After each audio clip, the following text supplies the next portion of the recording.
कल हमने देखा कि काव्या, टीनू और बिंदु शॉपिंग और डिनर के बाद सिंघानिया हाउस में आ गए थे। काव्या को सिंधु का कॉल आ गया, जिसमें पता चला था कि कुणाल को सिंघानिया ग्रुप के खिलाफ काम करने से इनकार कर दिया है। घर पहुंचकर वो युवराज से मिलती है और जो मार्शल आर्ट चैंपियनशिप में भाग लेने की बात करता है और अभिमन्यु के बारे में बताता है। नहीं नहीं नहीं नहीं, तो मैं तो किसी अभिमन्यु के बारे में नहीं जानती, काव्या ने हड़बड़ाते हुए कहा। उसकी हड़बड़ाहट से साफ पता चल रहा था कि वो कुछ छुपा रही है। अब आगे दोस्तों 277वें एपिसोड में आपका स्वागत है। अगर आपने अभी तक चैनल को सब्सक्राइब नहीं किया है तो जल्दी से चैनल को सब्सक्राइब कर लें। चलिए शुरू करते हैं कहानी। युवराज की नजरें अपनी बहन काव्या पर टिक गई। उसने अब तक काव्या को इतनी घबराई हुई कभी नहीं देखा था। उसकी घबराहट ने युवराज के मन में संदेह पैदा कर दिया, जो अब पूरी तरह से यकीन में बदल चुका था। काव्या, जो कभी भी इतनी आसानी से परेशानी में नहीं होती थी, आज उसकी आंखों में साफ साफ चिंता दिखाई दे रही थी। युवराज समझ गया था कि कुछ गंभीर हो चुका है।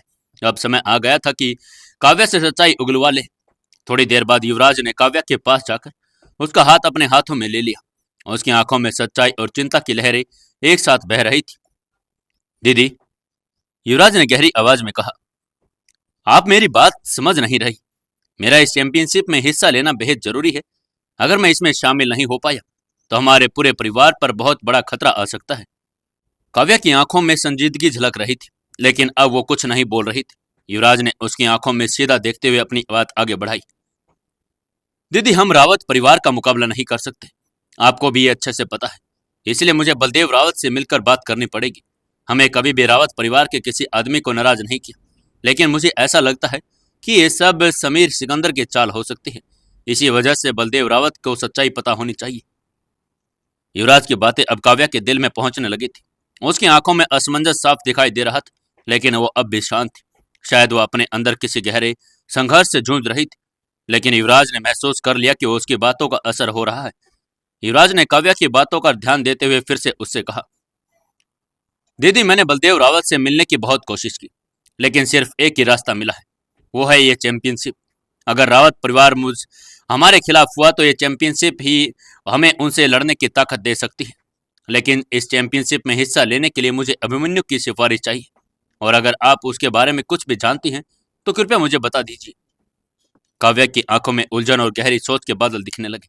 उसने थोड़े धीरे सोचा और फिर धीरे से कहा, युवराज, मैं अभिमन्यु के बारे में ज्यादा नहीं जानती, लेकिन जितना भी मुझे पता है वो मैं तुम्हें बता सकती हूँ। काव्या ने इस जवाब से युवराज को थोड़ा सा उम्मीद तो मिली। वो तुरंत सतर्क हो गया और उसकी तरफ देखता रहा, जैसे वो उसकी हर बात को अपने दिल में बसा लेना चाहता हो। काव्या ने अपना हाथ युवराज के हाथ से छुड़ाया और धीरे धीरे खड़ी हो गई। उसकी आंखों में पुरानी यादों की एक चमक थी, जिसे युवराज ने पहले कभी नहीं देखा था। काव्या ने अपने हाथों की उंगलियां चटकाते हुए कहा, ये तब की बात है जब तुम बहुत छोटे थे, शायद 4-5 साल के रहे होंगे। तब दादाजी हमें ट्रेनिंग दिया करते थे और अभिमन्यु भी उनके ही शिष्य थे। वो हमसे सीनियर थे और उस समय पूरी मार्शल आर्ट दुनिया उनसे डरती थी। वो बेहद ताकतवर थे। काव्या की आवाज में पुरानी यादों की मिठास और एक अजीब सा दर्द महसूस किया जा सकता था। उसकी आंखों में बीते हुए दिन तैर रहे थे। ऐसा लग रहा था कि जैसे वो अपने पुराने दिनों में लौट गई हो, जब अभिमन्यु उनके लिए एक रोल मॉडल थे। युवराज, जो अब भी काव्या की बातों में खोया हुआ था, उसने रुकते हुए रुक कर पूछा, दीदी, फिर क्या हुआ था? काव्या ने अपने सोच से बाहर आते हुए कहा, फिर सीनियर ने इस वर्ल्ड चैंपियनशिप में हिस्सा लेने का फैसला किया। वो धीरे धीरे एकलव्य बनते जा रहे थे, लेकिन फिर अचानक पता नहीं क्या हुआ, उन्होंने सब कुछ छोड़ दिया। न किसी को कुछ बताया, न कोई संकेत दिया, और चले गए। उसके बाद से उनका कोई अता पता नहीं चला। युवराज ने काव्या की बात को ध्यान से सुना और अब उसकी आंखों में एक नए संघर्ष की आहट दिखाई दे रही थी। क्या ऐसे हो सकता है कि वो वापस आ जाए? उसने सोचा। उसने अपने मन में कई सवाल उठाए, लेकिन फिर उसने खुद को संभालते हुए काव्या से पूछा, दीदी, क्या आपको लगता है कि वो अब भी जिंदा है? काव्या ने गहरी सांस लेते हुए जवाब दिया, युवराज, अगर सीनियर आज होते तो कोई भी उन्हें नहीं हरा सकता था। यहां तक कि रावत परिवार की बात, वो खुद भी वहां पर नहीं बैठते। लेकिन मुझे सच में नहीं पता कि तब हुआ क्या था, जिसकी वजह से इन्होंने सब कुछ छोड़ दिया। हालांकि मुझे यकीन है कि दादाजी की लाइब्रेरी में कुछ सुराग जरूर मिलेगा। काव्या की इस बात से युवराज के अंदर एक नई उम्मीद जग गई। वो सोच में पड़ गया कि आखिर कैसा क्या हो सकता था जो अभिमन्यु को मार्शल आर्ट दुनिया की से गायब होना पड़े। मुझे उन्हें ढूंढना ही होगा। मुझे जल्द से जल्द नासिक जाना होगा। शायद दादाजी की लाइब्रेरी में कुछ मिल जाए। उसने अपने मन में ठान लिया था। युवराज ने यह सब सोचा था। तब बिंदु, जो अब चुपचाप दोनों की बातें सुन रही थी, वह अंदर आई और धीरे से बोली, गुरु माँ, अगर आपकी आज्ञा हो तो मैं कुछ कह सकती हूँ। हाँ हाँ, बोलो ना, काव्या ने उसकी तरफ देख कर कहा। बिंदु ने अपने विचार प्रस्तुत करते हुए कहा, गुरु माँ, गुरुदेव के सभी शिष्यों की जानकारी आश्रम के अंदर एक किताब में लिखी हुई है। मुझे यकीन है कि उस किताब में सीनियर अभिमन्यु के बारे में भी जानकारी होगी। बिंदु की इस बात पर काव्या और युवराज दोनों सोच में पड़ गए। अब उनके सामने एक उलझन थी। क्या उन्हें पहले नासिक जाना चाहिए या फिर सीधे नेपाल के आश्रम में चले जाना चाहिए?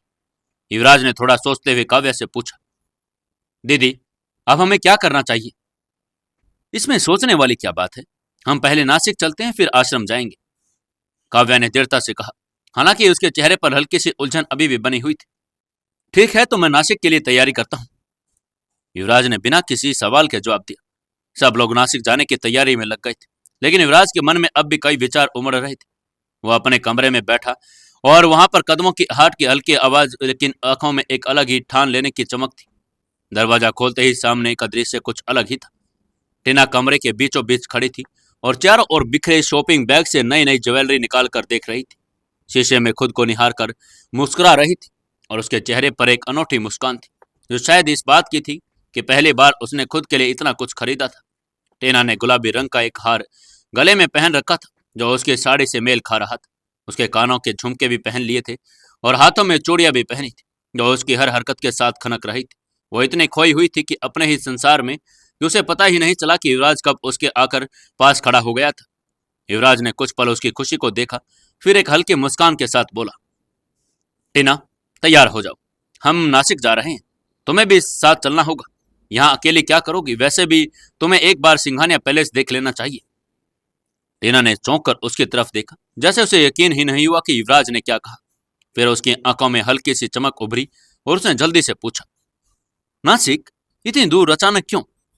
युवराज ने गंभीर होकर नरम आवाज में कहा, मुझे कुछ जरूरी काम है वहां, और मैं चाहता हूं कि जब तक हालात सामान्य न हो जाए, तुम सिंघानिया पैलेस में रहो। वहां तुम सुरक्षित रहोगी और मैं निश्चिंत होकर अपना काम पर ध्यान दे सकूंगा। अब तुम्हारी सुरक्षा की जिम्मेदारी मेरी ही है। युवराज की बातों में कोई बनावट नहीं थी, न कोई औपचारिकता, बल्कि एक सच्ची चिंता थी, जो उसके लहजे से साफ झलक रही थी। टीना कुछ पल उसे देखती रही, उसकी आंखों में झांकने की कोशिश करती रही। क्या वाकई युवराज उसे इतना संजीदा लग रहा था? फिर उसने धीरे से सिर हिलाया और कहा, ठीक है, मैं तैयार हो जाती हूँ। टीना का स्वर धीमा था, लेकिन उसमें भरोसा था। वो जानती थी कि युवराज कभी भी किसी को बिना वजह अपने साथ नहीं रखता, और अगर वो अपने साथ लेकर जा रहा है तो जरूर कोई बड़ी वजह होगी। टीना ने जल्दी से अपने सामान समेटना शुरू कर दिया। वहीं युवराज भी अपनी तैयारी में लग गया। उसके मन में कोई दुविधा नहीं थी। उसे यह फैसला लेना ही था कि टीना को सुरक्षित रखना उसके लिए कितना जरूरी है, जितना बलदेव रावत तक पहुंचना। क्योंकि अगर पीछे से कुछ गलत हो गया तो आगे की लड़ाई जीतने का कोई मतलब नहीं। कमरे में एक हल्की सी खामोशी छा गई थी, पर वो बोझिल नहीं थी, बल्कि ऐसा लग रहा था जैसे दोनों अपने अपने हिस्से की जिम्मेदारियों को समझ चुके थे और अब एक ऐसा सफर शुरू होने वाला था जो न सिर्फ दूरी का होगा, बल्कि रिश्तों और भरोसों की परख का भी होगा। युवराज ने एक बार फिर टीना की ओर देखा, जो अब चूड़ियां उतारकर बैग में रख रही थी। उसकी आंखों में अब उत्सुकता थी, हल्का डर भी, लेकिन सबसे ज्यादा जो था वो भरोसा था, और वो भी युवराज पर, उसकी बातों पर, उस सफर पर जो अब शुरू होने वाला था। जैसे युवराज अपने कमरे से बाहर निकला, उसके चेहरे पर एक गंभीरता छा गई। वो बाहर लॉबी में काव्या और बिंदु वहां पर पहले ही तैयार खड़ी थी। टीना भी युवराज के साथ कमरे से बाहर निकली और उसने हल्के गुलाबी रंग का कुर्ता पहन रखा था, जिसमें वो राजकुमारी की तरह लग रही थी। उसकी आंखों में एक अलग ही चमक थी, जैसे किसी नए सफर की खुशी उसमें समा गई हो। काव्या हमेशा की तरह शांत और दृढ़ नजर आ रही थी। बिंदु अपने चिर परिचित सौम्य अंदाज में सबका इंतजार कर रही थी। उसी पल बाहर की तरफ से तेज आवाज में गेट खुलने की आहट हुई और सिंधु तेजी से अंदर आ गई। उसकी आंखों में हल्की सी घबराहट थी, लेकिन चेहरे पर वही साहस झलक रहा था जो हमेशा युवराज को यकीन दिलाती थी कि वो कभी अकेले नहीं। मुझे देर तो नहीं हुई ना? सिंधु ने आते ही पूछा। नहीं, तुम सही वक्त पर आई हो, युवराज ने मुस्कुरा कर कहा। फिर उसने चारों ओर देखा और कहा, चलो चलते हैं, वक्त हो गया है, नासिक की तरफ चलते हैं। उनकी खाली एसयूवी बाहर ही खड़ी थी। ड्राइवर पहले से गाड़ी को स्टार्ट करके बैठा था। युवराज ने दरवाजा खोला और सबको इशारे से गाड़ी की तरफ बढ़ने को कहा। सबसे पहले काव्या और बिंदु और सिंधु बैठ गई। टीना थोड़ी झिझकी, लेकिन युवराज ने उसके लिए दरवाजा खोलते हुए कहा, तुम भी बैठो टीना, अब तुम इस सफर का हिस्सा हो। गाड़ी में बैठ जाने के बाद युवराज आगे वाली सीट पर बैठ गया। ड्राइवर को इशारा किया और गाड़ी चल पड़ी। मुंबई से नासिक का रास्ता तकरीबन 4-5 घंटे का था, लेकिन इस सफर में ज्यादा वक्त भावनाएं और उनके साथ सोचे चलने वाली थी। जैसे जैसे गाड़ी शहर की सीमाओं को पार करती जा रही थी, हर किसी के दिल में कुछ न कुछ चल रहा था। क्या लगता है दोस्तों आपको, क्या नासिक में उनको अभिमन्यु के बारे में कुछ जानकारी मिल पाएगी, या फिर कोई और ही मुसीबत युवराज का पीछा कर रही है? क्या होगा आगे जानने के लिए जुड़े रहिए अपनी इस कहानी बेमानी मोहब्बत के साथ। दोस्तों, कहानी को ज़्यादा से ज़्यादा प्यार करने के लिए अपने दोस्तों तक इस कहानी को शेयर करें और जल्दी से जल्दी 1000 सब्सक्राइबर भी पूरे करवा दीजिए।